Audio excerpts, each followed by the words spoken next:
Míreme, que me mire. Usted le pidió a un niño que me entregara esto. Se lo devuelvo, hijo de puta.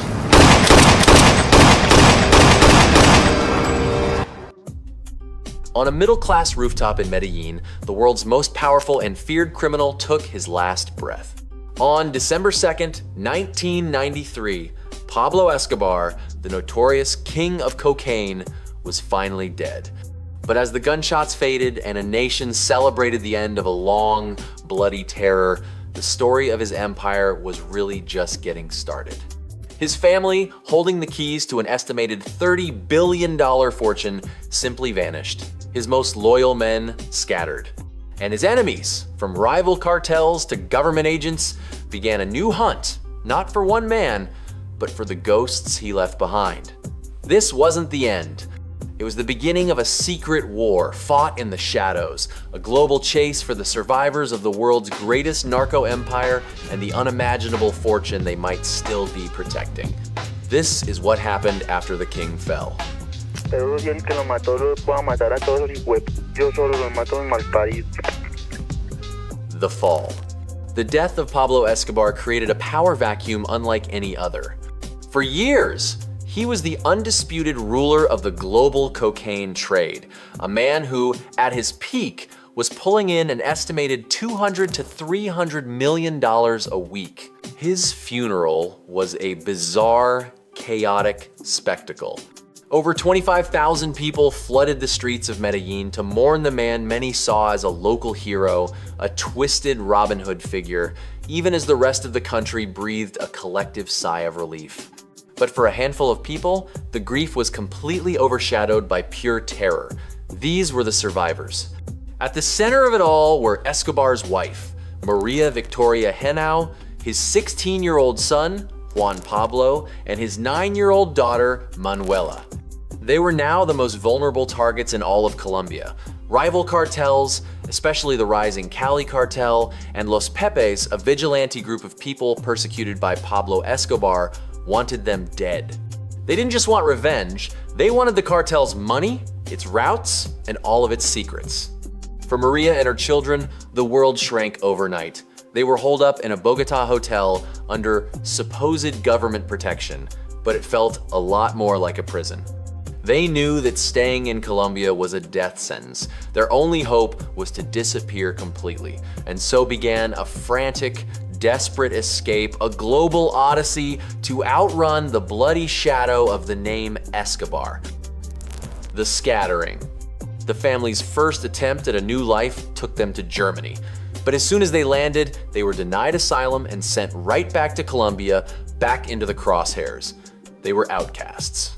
Country after country shut the door on them: Mozambique, Ecuador, Peru, Brazil, South Africa. Finally, a sliver of hope appeared in Argentina. They arrived in Buenos Aires in 1994, armed with new identities. Maria Victoria Henao became Maria Isabel Santos Caballero. Juan Pablo Escobar became Sebastián Marroquín. They were going to try to build a quiet, anonymous life a world away from the bombs and bloodshed of Medellín. But while the family ran, the empire crumbled. The Medellín Cartel, once an untouchable force, shattered without its king. Power wasn't just seized by one group, it was carved up like a prize. The Cali Cartel snapped up the lion's share of the US market, running their operation with a more subtle, corporate style. The leftover factions in Medellín broke down into smaller, warring gangs. The era of the all-powerful narco-terrorist was over, replaced by a stealthier network of smaller organizations. Escobar's key lieutenants faced their own day of reckoning. The Ochoa brothers, who co-founded the cartel, had already surrendered and got off with light sentences. Jorge and Juan David were free by 1996. The last brother, Fabio Ochoa Vasquez, wasn't so lucky. He was rearrested, extradited to the US, and was finally released in December 2024 after serving about 25 years, arriving back in Colombia a free man. Then there's Carlos Lader, the guy who revolutionized cocaine transport with his private island in the Bahamas.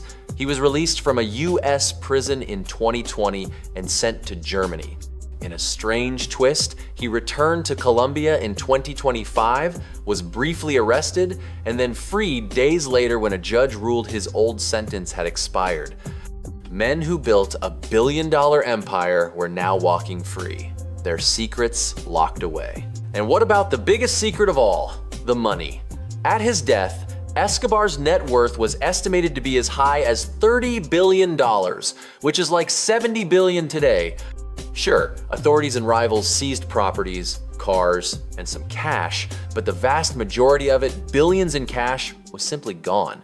It was stashed in safe houses, buried in the jungle, and even sealed into the walls of his homes. This hidden treasure became the stuff of legend. In 2015, a Colombian farmer reportedly stumbled upon $600 to $100 million in buried drums while digging a trench. In 2020, Escobar's own nephew, Nicholas, claimed he found a plastic bag in a wall of his uncle's apartment with $18 million in cash, though the money had rotted away and was worthless. These discoveries seemed to prove the legends were true. The money was real, and the hunt was on. The survivor's legacy. Decades later, the survivors live in a world still defined by their past. The most public transformation has been Escobar's son. Now, living as Sebastian Marroquin, he's an architect in Buenos Aires with a family of his own. But instead of following in his father's footsteps, he spent his life trying to erase them. He wrote a best-selling book, Pablo Escobar, My Father, and starred in a documentary called Sins of My Father, where he met with the sons of his father's most famous victims to apologize. He's publicly slammed the Netflix series Narcos for glorifying his father's life, trying to dismantle the myth of the cool outlaw. He claims to live a normal life, but the shadow of the fortune is long. In 2018, he and his mother were arrested in Argentina on suspicion of money laundering, though they were later released for lack of evidence. His mother, Maria Victoria Henao, has lived a much quieter life. After the 2018 arrest, she mostly vanished from public view, only to re-emerge with her own memoir, Mrs. Escobar, My Life with Pablo. In it, she says she loved the man but hated his violence, expressing immense sadness and shame for the enormous pain my husband caused. She lives a low-key life, insisting she knows nothing about any hidden money. Perhaps the most tragic figure is the daughter, Manuela. She was just 9 when her father was killed.